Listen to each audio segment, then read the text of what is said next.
Happy Wednesday, everybody. What's up? I'm Shane, and you're watching Weekdays with Shane. Here, Wednesday, October 17th, a later than usual episode of our daily series here. Hey, but we're going to be in the book of Job. Again, be looking at the book of Job. God finally answers Job. But first, quick few things. If you're with Real Life Student Ministry, we are going to the corn maze on Saturday. That's at 2 o'clock, so make sure you're here before 2 to load up and leave. Second, Sunday is Parent Sunday School. So if you're a parent of a student in Real Life Student Ministry, make sure you're here for Sunday school Sunday morning. Now let's jump into the book of Job. Here we go. Hey, in Job 38, where we are, 38 and 39 is where I read this morning. God finally answers Job. Right, so Job's been kind of having a little pity party. His friends have been giving him bad advice. Elihu showed up and kind of got onto him and proclaimed God's majesty to him.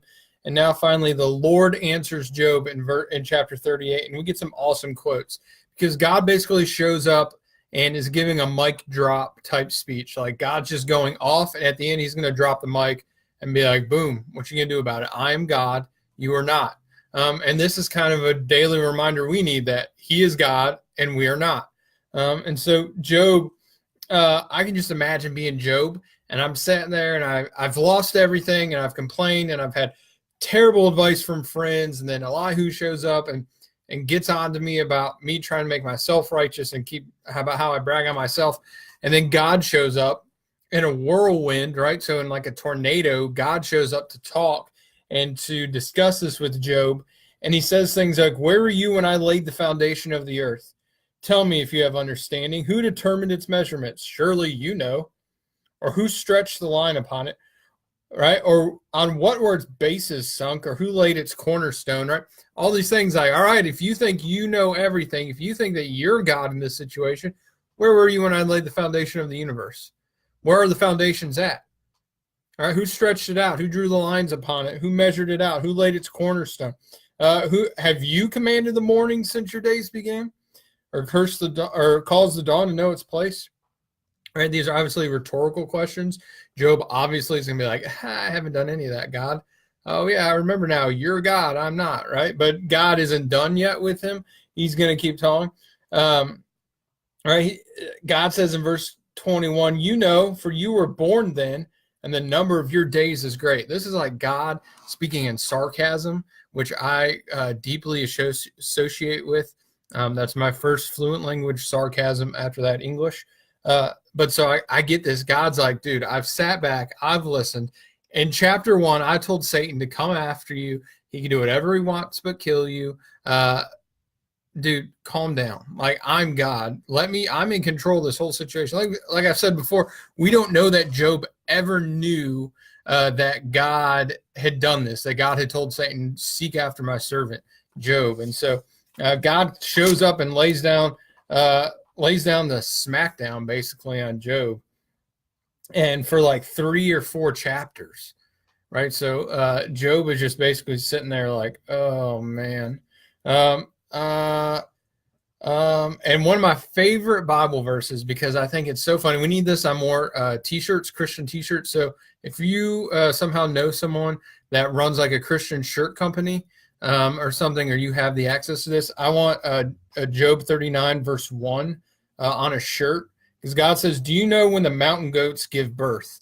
Right? Just like a really random thing, really weird, but I love the fact that God's like, do you know when the mountain goats give birth? Because I do. Now, back then, they probably didn't have like domesticated farming of mountain goats. Like, I guess someone may now, and they know better the birthing cycle of the mountain goat. Birthing cycle of the mountain goat sounds like a Monty Python joke.